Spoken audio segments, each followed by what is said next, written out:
Beginning can never be with a strategy because firstly, what you have to sell is a product. If your product is not good enough, no strategy will work. Okay?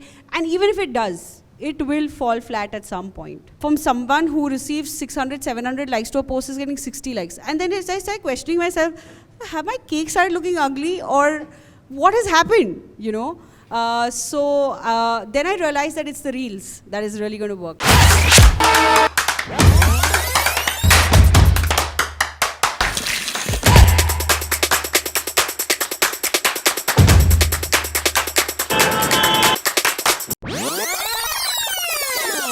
Having said that, MBA does help because, like how do I strategize? How do I plan my business ahead? How is my competition doing? What am I supposed to do with my competition? All these things, I have a better idea and more clarity than someone who's just, gotten up and started baking. So it does help.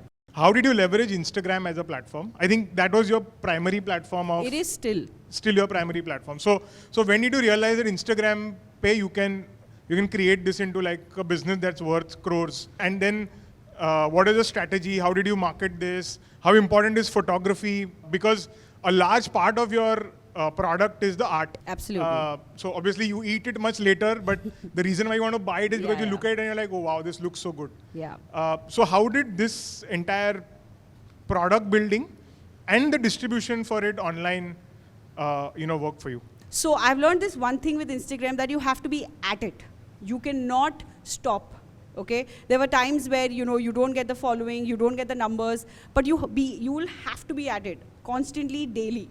So even till date, there is a post by Mishmash Bakery, whether I'm traveling, whether I'm away, every single day, because you have to be noticed. You have to see through what's happening, how much people are reacting. Also, you have to keep studying your insights. Every single day I sit and, we are looking through insights of what is really working with people, what kind of a post worked with people, what is not working with people.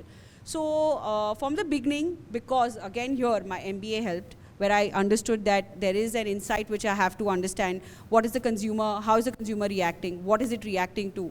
So this was a constant study from the very beginning, and that really helped me, especially to grow on Instagram. And till date, like suddenly Instagram have changed their way of functioning. So right now, again, we got into this mix of what is really working on the internet. But there are trends, and you have to understand what is really trending at that given point of time. And that's what I tried understanding throughout my journey. Photography is probably the most important thing. One of the most, of course your product is, maybe the picture is great, but when the product is eaten and if it's not up to the mark, people are not going to come to you.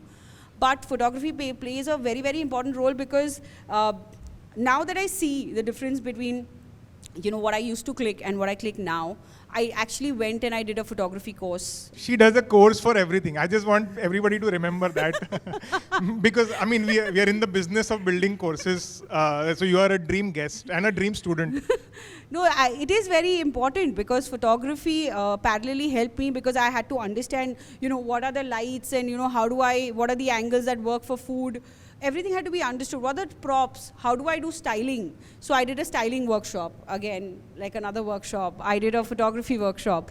And now when I look at my pictures, they are really different from one another, And I still want to do a course which will enhance my skills, but at the given point of time, I don't have time, but I will, so it is important. Yeah, I mean, for anybody who's looking to build a D2C business, or if you're looking to improve your digital marketing skills, performance marketing skills, influencer marketing skills. Absolutely.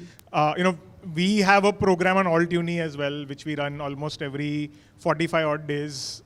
We work with some top companies in that particular program. So do, have a look at Altuni. Also, I want to put a plug here about our new product called Club Altuni, where we have more people like Shikha who are going to, help you actually teach you how they build their businesses, where we are going to have like sessions like these every weekend. You just need to, be a member.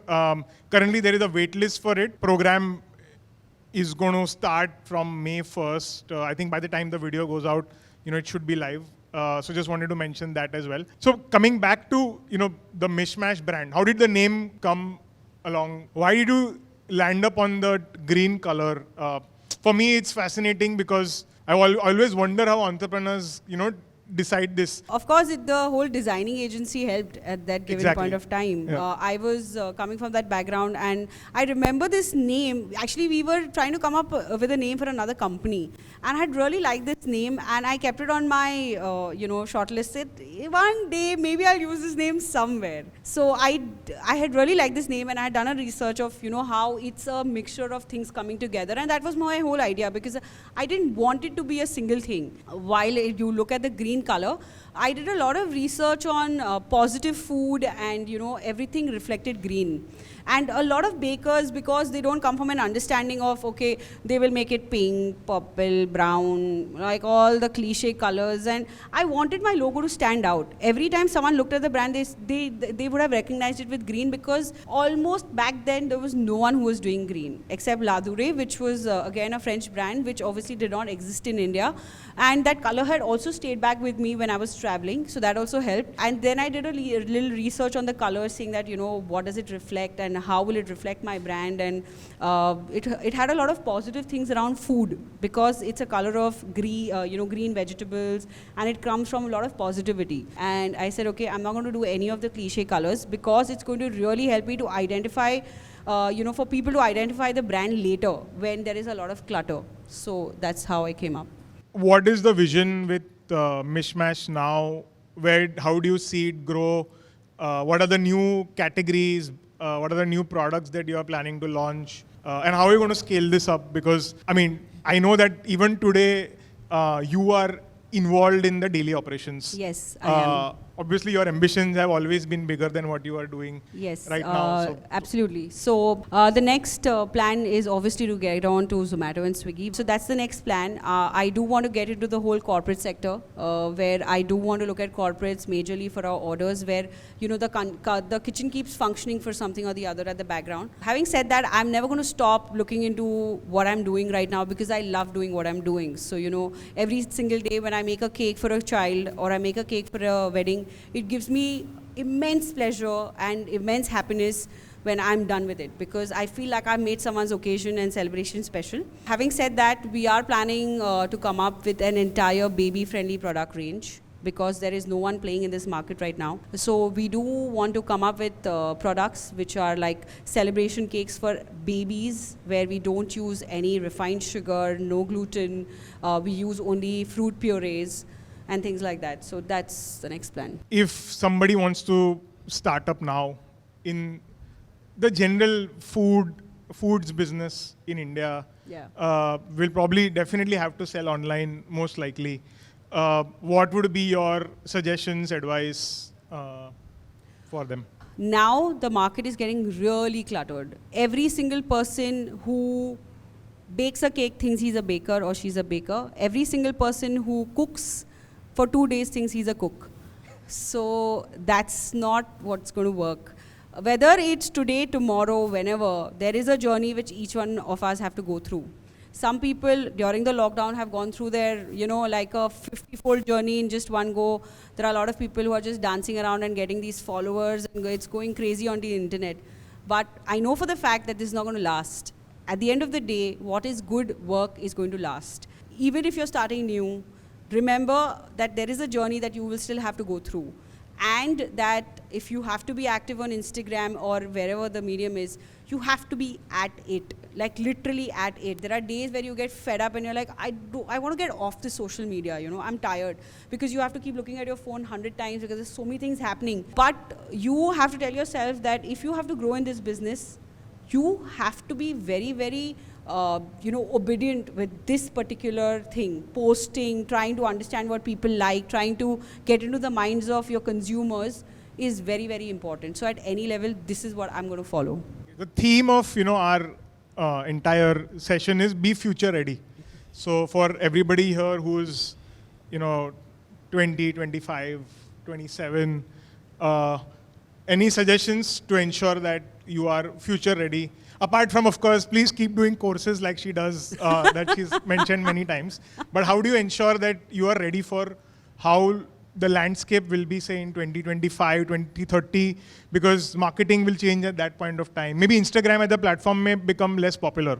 Yeah, absolutely. I mean, the only thing you have to be future ready is you have to be ready with how your digital world is shifting. If you are aware and you're working with that, you are future ready. Like if tomorrow you know that there is an app working for people, you better get onto it before it's late. Because it is going to be the next trend. If you have to be future ready, you have to go with the trend of, you know, how the digital world is working. Because if you're not ready for that, you're not ready for what's coming. Because like most of us before the lockdown were not ready. I mean, I never thought that I could do online classes. Like it was just so lame for me. Like I'm like, how can people just do online classes? Who's going to come for an online class? Okay, that was my idea back then. Today, it's changed completely because now I've become someone like, I don't want to do offline classes. I rather do online classes. There are people coming from all over the world and doing my classes. Why do I have to do so much mehnat of calling 15 people to my studio and then, you know, arranging everything for them? Can't agree with you more, Shikha. 2,000 alumni in 18 months, all online. Yeah. I mean, you know, of course, like the last 2 years have got all of us surprised with what's been happening. But having said that, there are a lot of trends that came, went, but there were certain things that stuck. Like say for online classes, you had to know that this is the future coming. We all have to understand and know that whether offline will happen, which it will eventually. People are still going to come and say, I want to learn physically. But this platform will never shut. Like an online platform will never shut from here onwards. No, I mean, absolutely. Plus, there's the advantage of recordings that are available. Like that's such an advantage, right? You sit at home. I have not attended class that day. I'm going to watch it after 1 month. It doesn't matter. Yeah, I mean, we just got blown away a couple of days back. We had our first student from Costa Rica who joined an Altuni program, and oh wow, fantastic! Absolutely not met anybody ever from Costa Rica, but we have a student now from there. I'm sure you have many such stories as well. Absolutely, like I have people from joining from Pakistan. I have people joining from Australia. I have people joining from a lot of people joining from America. So we have a lot of people taking our online classes from all over the world, and it's been so nice because, you know, eventually you get to understand what's working with them, and you know, you get to meet the people from the other side of the world too. Okay, one last question before I open it up for the audience. What would you tell a 22-year-old Shikha in hindsight today?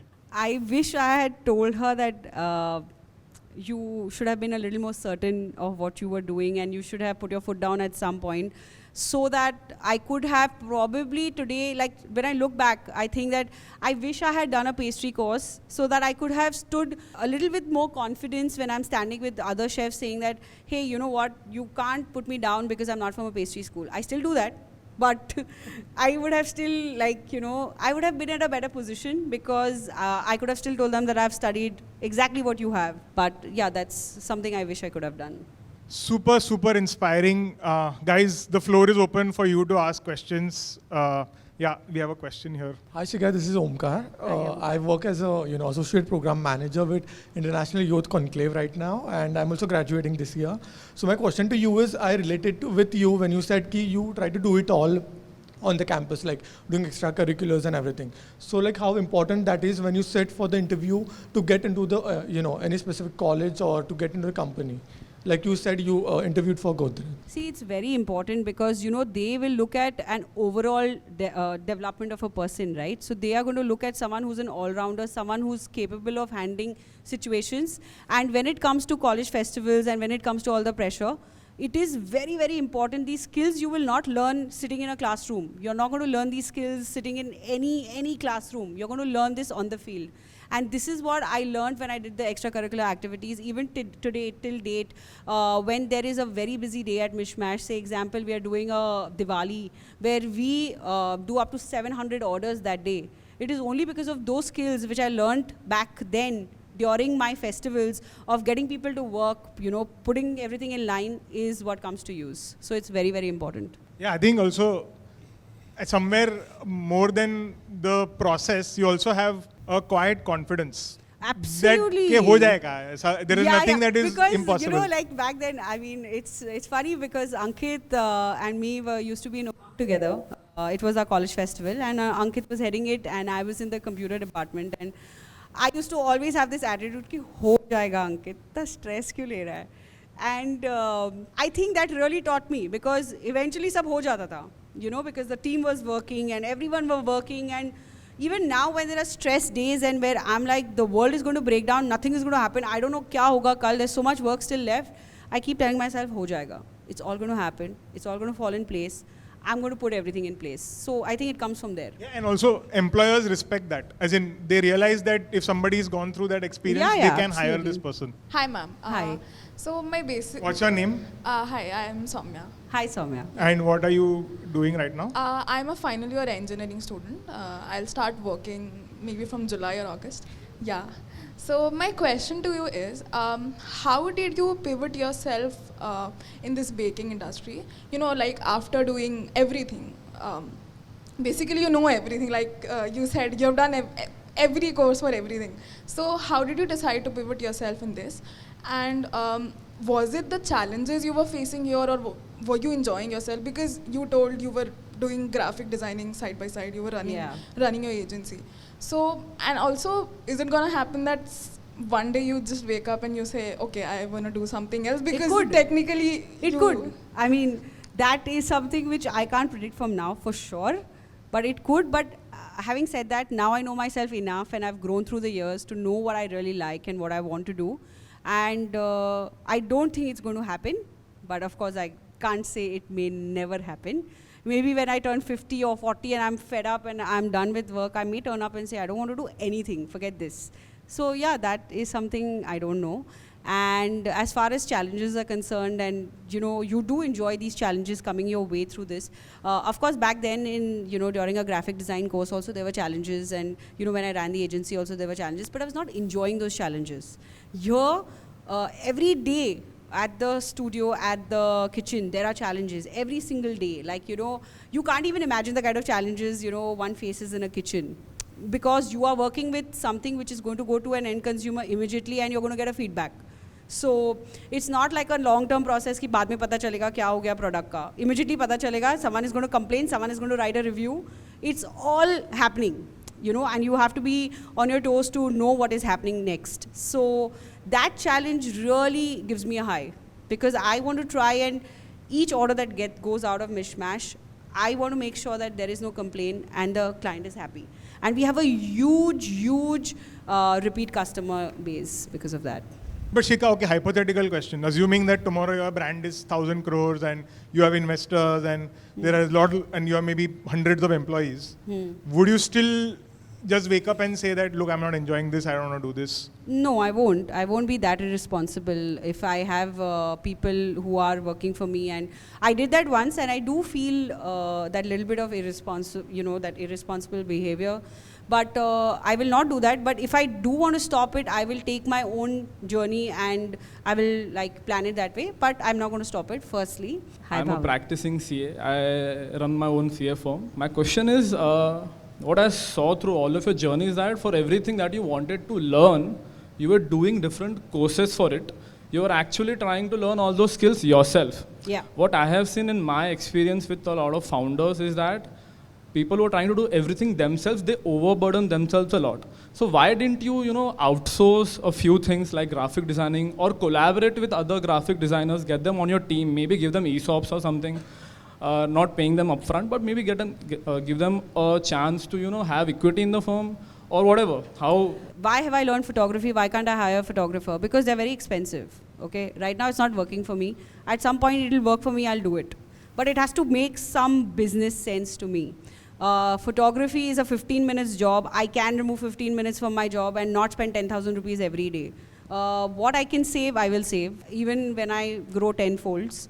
And this is a principle that I do believe that every business should follow. I'm not saying learn everything, okay? But what you can learn and cut down on costs, you should. And you should have a skill set for that, of course. I mean, photography is not everyone's thing, but I knew that I had a skill set for it. So why do and I still do pay photographers when I have to do an elongated shoot. But I'm not going to pay them every day 10,000 rupees when I know that skill is something I hone and I can do better. Hello ma'am, my name is Vijay. Hi, Recently Vijay. completed my graduation in financial markets Okay. and now learning digital marketing. Okay. My question for you was, what are your strategies Like, what strategies did you first use to market your business? See, in the beginning, okay, you don't go with a strategy. You go with a product, okay? Beginning can never be with a strategy because firstly, what you have to sell is a product. If your product is not good enough, no strategy will work, okay? And even if it does, it will fall flat at some point. So my beginning strategy was just develop the product as much as I can, and then eventually it will all fall in place in terms of, hey, saying, okay, this marketing tool is good enough for me to market it. People know about my product, people have tasted it, they will believe in it, okay? And like I've been saying it from the beginning of this session, that keep at it. I kept at it, and that was my biggest strategy, to keep at it. And you know, even if it's about social media, post every day. Make sure that you're seeing what your follower is not liking, what your follower is liking, how our audience is reacting to a certain thing. So beginning, no one has a strategy. Because you're doing a business, you are going with a mindset that first let me sell my product. Then I will see what strategy is working really. We all come from probably MBA backgrounds and say, okay, you know, I can work this strategy and this is going to work first. No, first you're going with a product which you think should be good enough for any strategy to work on it. So that's my take on it. Hello. Yeah. Hi. Shikha, very interesting journey again. Thank you. Really, intrigued to hear your story till this point.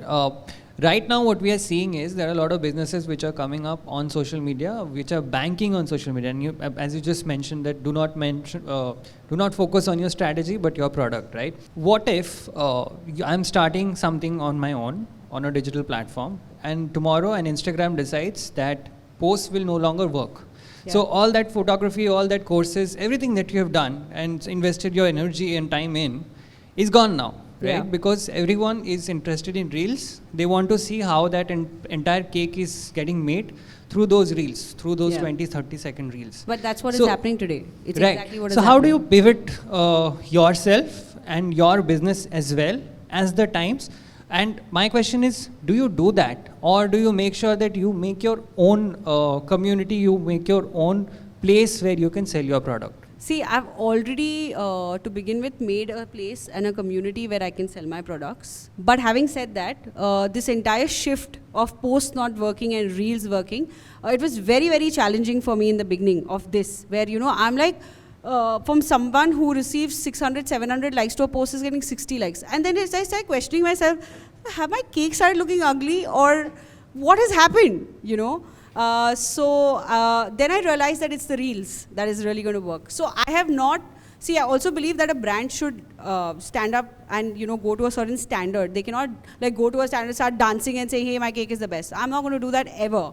Okay. So I turned around and I started making reels which suited my brands. I did go still with the reels. I still make reels. Okay. But my reels are of a certain standard and of a certain type. And I will continue to do that because I know reels is trending and I have to work towards that. So it's not like I'm not going to enter the area of reels, but I will do it my way. Thank you, Shikha, for being super Thank you, authentic Ankit. and being yourself. A big round of applause, guys, please.